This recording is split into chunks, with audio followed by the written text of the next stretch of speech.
Seguro que más de una ocasión te has encontrado con la siguiente pregunta. ¿Dios puede crear una piedra tan grande que él mismo no pueda levantar?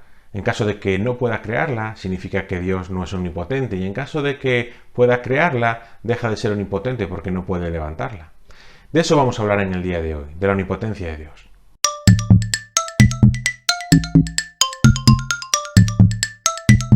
El primer problema lo encontramos en entender qué significa la omnipotencia de Dios, qué significa entender que Dios es todopoderoso. Y en muchas ocasiones pensamos que la omnipotencia de Dios es que Dios puede hacer cualquier cosa en cualquier momento.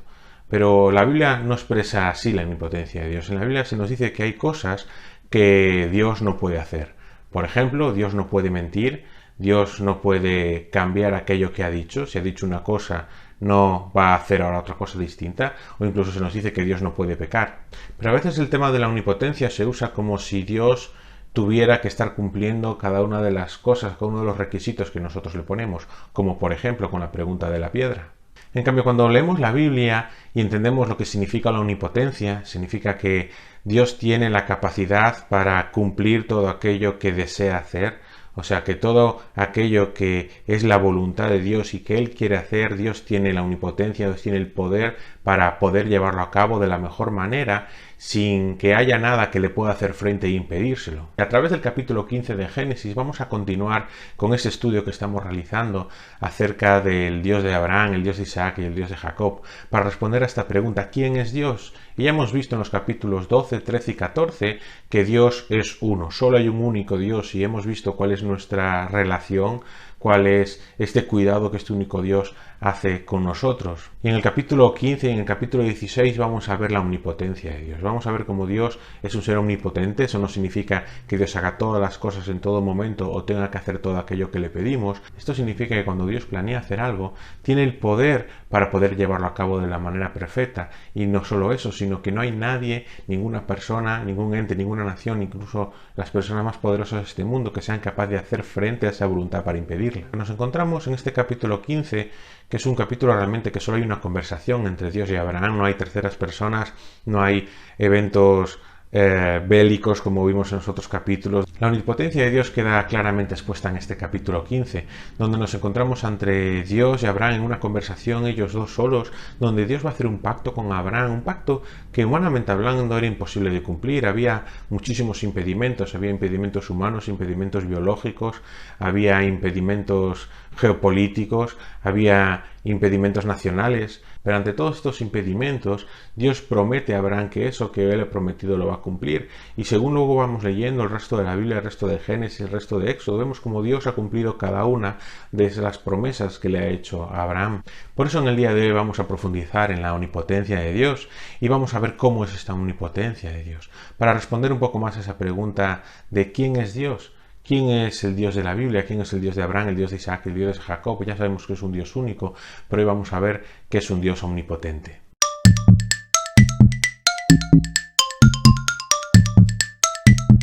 Narrativamente hablando, este capítulo 15 es un capítulo bastante sencillo porque solo encontramos una conversación entre Dios y Abraham. No hay terceras personas, no hay ni siquiera un contexto en el lugar donde nos encontramos, simplemente hay un lugar desierto donde están Abraham y donde está Dios, y ambos están hablando. Y en esta conversación Dios va a hacer un pacto con Abraham y va a pedirle a Abraham que no tema, que confíe en su palabra, porque la omnipotencia de Dios se va a convertir en la garantía de que ese pacto se va a cumplir. Y se va a realizar un pacto al estilo de los pactos de la época, donde se partían animales y donde las dos personas caminaban, las dos personas que entraban en ese pacto caminaban en medio de esos animales partidos, como una manera de representar que un juramento que ambos hacían para el cumplimiento de cada uno su parte del pacto. Pero en este caso va a ser Dios el único que camine en medio de esos animales, porque es el pacto que Dios le hace a Abraham, es un pacto unilateral.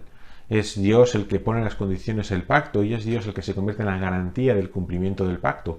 ¿Cómo puede ser Dios la garantía del cumplimiento del pacto? Porque Él es omnipotente y tiene la capacidad para cumplir todas las promesas que le ha dado. Y lo primero que vemos en este pacto que Dios hace con Abraham es que la omnipotencia de Dios trae paz en la vida de Abraham.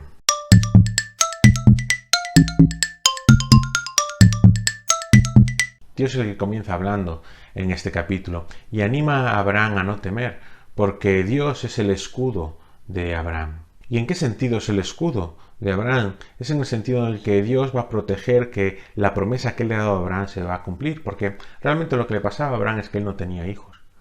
Y el cumplimiento de la promesa de Dios radicaba en que Abraham iba a tener una descendencia. Esta descendencia iba a ser numerosa y esta descendencia iba a poblar la tierra de Canaán, iba a poseer la tierra de Canaán y esta descendencia iba a ser de bendición para el resto de las naciones. Y para eso solo había algo que faltaba, y es al menos un hijo que pudiera ser el inicio de esa gran familia que iba a bendecir toda la tierra. Abraham se encuentra intranquilo ante su situación porque él se va haciendo mayor y no tiene hijos. Y entonces, según la ley de la época, el heredero no iba a ser su hijo que no tenía, sino iba a ser el siervo de mayor rango de toda la familia. Él se convertiría en el heredero del señor de la casa. Y en este caso se llamaba Eliezer y era de Damasco. Pero claro, el hecho de que Eliezer fuera el heredero de Abraham, eso haría que no sería su descendiente legítimo. El hecho de que Eliezer fuera su sucesor implicaría que Abraham no tendría descendencia, entonces la promesa de Dios no se hubiera cumplido. Entonces Dios tiene que decirle a Abraham, no temas, porque yo soy el escudo, yo soy aquella persona que garantiza que esto se va a cumplir. Dios se convierte en el aval de sí mismo, Dios se convierte en la garantía de que la promesa que le dio a Abraham se va a cumplir. Y entonces surge una pregunta, ¿cómo puede Dios comprometerse a cumplir aquello que ha prometido? Nosotros como seres humanos podemos comprometernos a cumplir lo que hemos prometido, pero podemos fallar, muchas veces fallamos, muchas veces prometemos hacer cosas que luego no cumplimos, a veces por error nuestro y otras veces simplemente porque no está a nuestro alcance cumplirlo. En cambio, Dios se presenta como un escudo protector de la promesa, se describe a sí mismo como la persona que garantiza que eso se va a cumplir, y esto es debido a la omnipotencia de Dios. Dios tiene la capacidad de hacer todo aquello que se compromete a hacer. Si le ha dicho a Abraham que su descendencia poseerá la tierra, Dios tiene la capacidad para hacer que eso sea así. Y esto trae paz, esta omnipotencia trae paz en la vida de Abraham, porque puede descansar en que el cumplimiento de la palabra de Dios va a ser segura, a pesar de que su cuerpo se vaya haciendo mayor, a pesar de que él ni siquiera posee ningún cacho de terreno de momento en Canaán. Existen naciones muy poderosas dentro de la tierra de Canaán y realmente él aún no tiene hijos. Entonces esta imposibilidad humana, biológica, territorial, de que la promesa se cumpla, queda en manos de Dios para su cumplimiento. Y nosotros que vivimos miles de años después de Abraham, nosotros sabemos que esa promesa se ha cumplido, porque nosotros sabemos que Isaac es el descendiente de Abraham, aunque Abraham aún no conoce a Isaac, sabemos que Jacob es el descendiente de Isaac, sabemos los hijos de Jacob, que son los padres de cada una de las tribus de Israel, sabemos los años que la tribu de Israel pasó en Egipto, sabemos cómo salieron millones de personas de Egipto con riquezas y cómo ellos conquistaron la tierra de Canaán. Fue un proceso largo, fue un proceso difícil, fue un proceso donde muchas veces el pueblo de Israel abandonó a Dios incluso en mitad de ese proceso, pero la palabra de Dios se cumple siempre. Dios fue fiel a esta promesa y a pesar de la rebeldía de muchos de los descendientes de Abraham, Dios cumplió palabra por palabra la promesa a Abraham. ¿Cómo se produce este cumplimiento de la promesa? ¿Fue por casualidad? ¿Fue por el poder del pueblo? ¿Fue quizás una coincidencia histórica? La respuesta es que no. Fue la omnipotencia de Dios el cual hizo obrar todas las cosas. Dios es poderoso para que un matrimonio como Abraham y Sara, que no pueden tener hijos, puedan tener hijos incluso a la edad de 100 años. Dios es poderoso para de un solo niño, Isaac, crear una nación grande. Dios es poderoso para mover las circunstancias y que lo que parece que es una traición y lo que parece que es un pecado enorme, que es lo que los hermanos de José hacen con José viniéndolo a Egipto, se convierta en una manera maravillosa de que José logre salvar a su familia y que esa familia entre en Egipto en cumplimiento con las palabras de Dios. Dios es poderoso luego para 400 años después sacar ese pueblo de Egipto a pesar de que Faraón, que era el hombre más poderoso de la tierra, se negara a hacerlo. Cuando Abraham entiende esto, eso trae paz a su vida, porque se siente seguro en las palabras de Dios. Esto nos pasa también a nosotros cuando no estamos seguros de que algo se va a cumplir, cuando no estamos seguros de que algo importante en nuestra vida vaya a ocurrir, nos sentimos nerviosos, nos sentimos intranquilos, a veces incluso no podemos dormir, pero cuando estamos seguros de que eso se va a cumplir, eso trae paz a nuestra vida. Saber que las promesas de Dios tienen garantía de cumplimiento es algo que trae paz a nuestra vida, porque sabemos que, uno, Dios nunca va a faltar a su promesa, no le va a faltar poder para cumplirla, y dos, que nadie va a poder hacer frente, ni las circunstancias ni las personas, para evitar la voluntad de Dios. Así que lo primero que entendemos es que la omnipotencia de Dios trae paz a nuestra vida. Lo segundo que podemos entender viendo este capítulo 15 y viendo cómo es la omnipotencia de Dios es que la omnipotencia de Dios tiene su propio tiempo.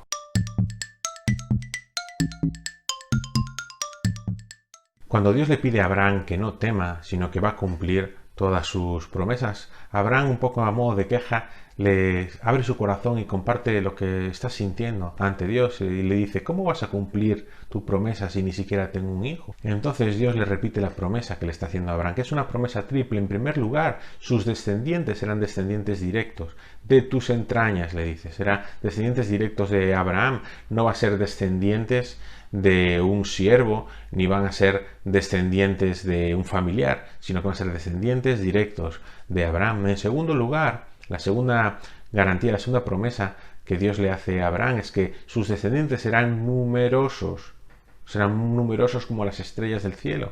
O sea, no es que Abraham va a tener una familia grande, pues una familia de 12, 13 hijos, no, que van a ser innumerables e incontables.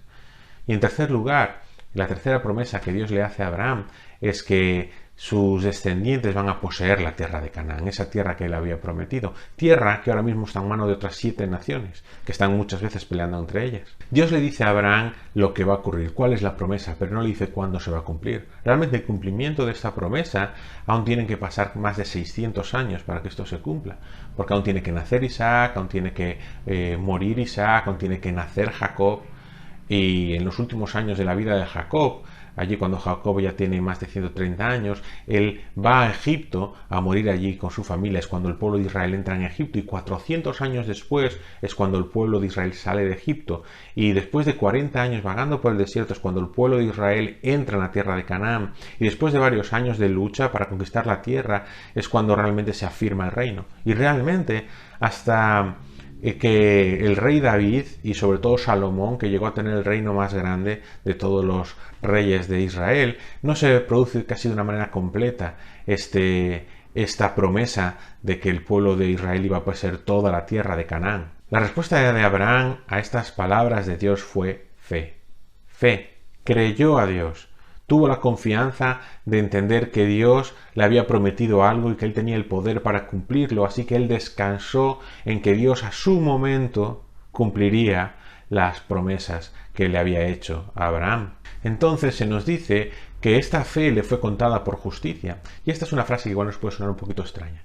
Pero en Romanos, en el capítulo 4, el apóstol Pablo nos explica qué significa. Nos explica que realmente Abraham fue un hombre de fe. ¿Y en qué tuvo fe? Tuvo fe en la promesa de Dios de que un día él iba a cumplir lo que le había prometido a Abraham. Y de esta manera Abraham se convierte no solo en el padre del pueblo hebreo, sino también se convierte en el padre de todos los creyentes, aquellas personas que tenían fe, lo que dice el apóstol Pablo en el capítulo 4 de Romanos. Y se convierte en el padre de los creyentes porque él fue salvo por fe. Nosotros tenemos fe en la promesa de Dios a través de Cristo, de que si creemos en Él seremos salvos. Abraham tuvo fe en las palabras de Dios, de que Él haría de él una nación grande. Y es a través de la fe que somos justificados. Justificados, decir que a Abraham le fue contado como justicia, es un acto legal. La palabra de Dios nos enseña que todos somos pecadores. Desde Adán y Eva todos somos pecadores, y como pecadores somos declarados no justos delante de Dios. Justo es simplemente la persona que se conforma a la realidad moral de Dios. Y los pecadores no son. Abraham fue declarado justo, fue justificado, como queramos decirlo, delante de Dios. Y son promesas que no tienen fecha de cumplimiento, y aún así Abraham cree que se van a cumplir. A lo largo de la palabra de Dios encontramos en muchas ocasiones promesas que no tienen fecha. Por ejemplo, la venida del Mesías, la venida de Cristo, estaba profetizada en el Antiguo Testamento, pero no se decía cuándo. De la misma manera, la segunda venida de Cristo está profetizada, está avisada incluso por Jesús mismo de que un día va a volver a buscar a su pueblo, pero tampoco tiene una fecha.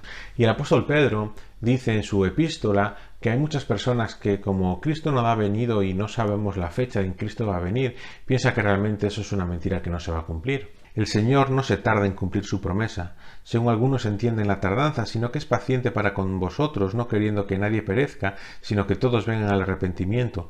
Pero el día del Señor vendrá como ladrón en la noche, en el cual los cielos pasarán como gran estruendo y los elementos serán destruidos con fuego intenso, y la tierra y las obras que hay en ella serán quemadas. Las palabras de Pedro, en el capítulo 3 de su segunda carta, expresan claramente lo que está pasando aquí en el capítulo 15 de Génesis. Dios ha dado una promesa y Él la va a cumplir.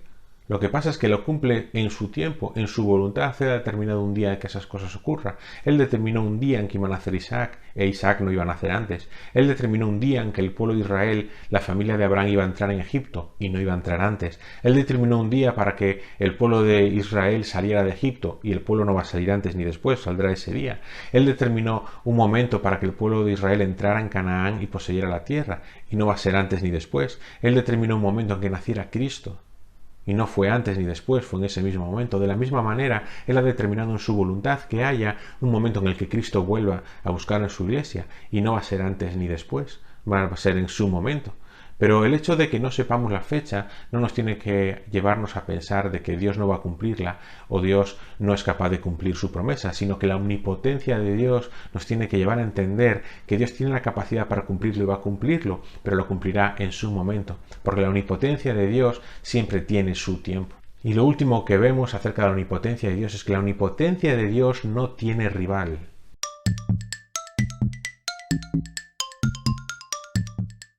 Y en los últimos versículos de este capítulo, Dios hace un pacto con Abraham.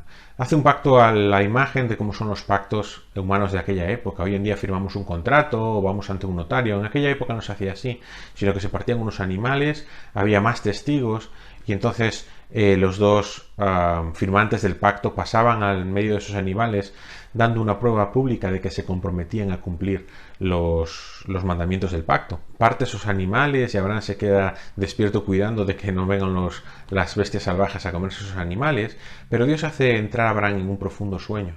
Y en mitad de ese sueño es Dios en esa imagen de una antorcha que va cruzando mitad de los animales, y Abraham no cruza mitad de los animales, porque lo que estamos viendo es un pacto unilateral de Dios.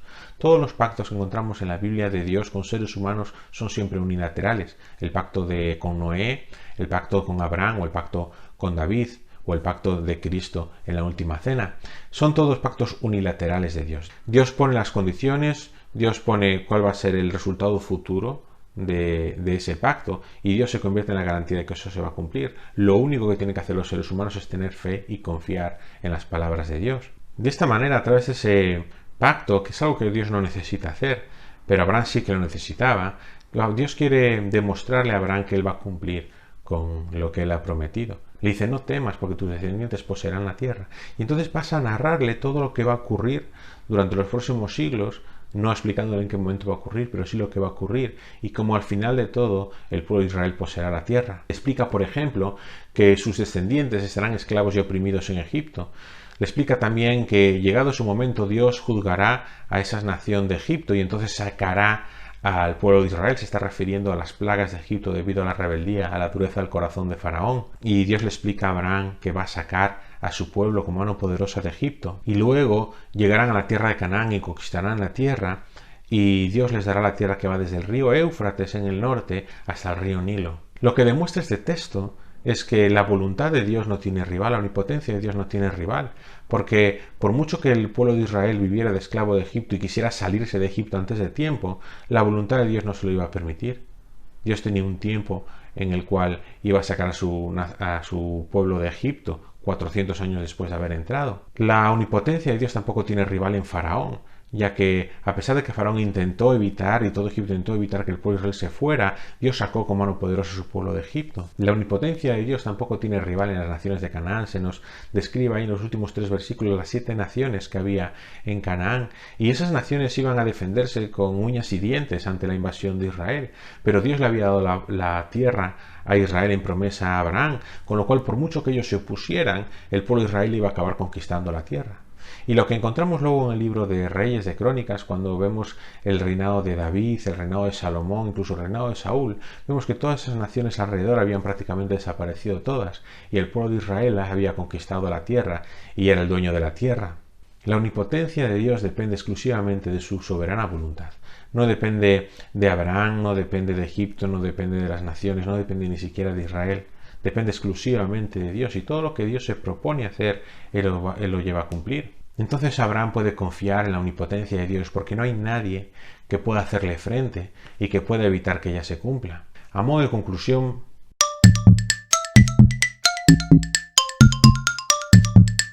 Entender la omnipotencia de Dios nos va a ayudar a confiar en Dios. Nos ayuda a confiar en Dios porque si leemos su palabra y vemos sus promesas que Él ha dejado escrita en la Biblia, podemos estar seguros de que Él las va a cumplir. No existe la posibilidad de que a Dios se le acabe el poder y que no pueda cumplir aquello que promete. No puede ser que Dios haya abierto mucho la boca y haya prometido cosas que luego no puede cumplir. No, la omnipotencia de Dios nos ayuda a entender que Él tiene la capacidad para hacer todo aquello que Él ha prometido hacer y hacerlo de la mejor manera. Entender la omnipotencia de Dios nos lleva también a entender que tiene su tiempo. Dios no hace todo en todo momento, sino que Él es paciente, Él espera, Él tiene un plan, Él tiene unos tiempos y Él los va a cumplir. Así que el hecho de que las promesas de Dios no se hayan cumplido aún, como por ejemplo la promesa de la segunda venida de Cristo, no significa que Dios haya olvidado, no significa que no se vaya a cumplir. Lo único que significa es que no ha llegado el momento de que eso ocurra, pero cuando ocurra, ocurrirá de la mejor manera posible y de una manera perfecta. La omnipotencia de Dios también nos lleva a confiar en que Él va a cumplir siempre su palabra, a pesar de todas las personas que le hagan frente. A lo largo de la historia hubo muchas personas que han intentado oponerse a Dios, oponerse al cristianismo, oponerse a la Biblia, intentar destruir la Biblia, intentar destruir la religión cristiana.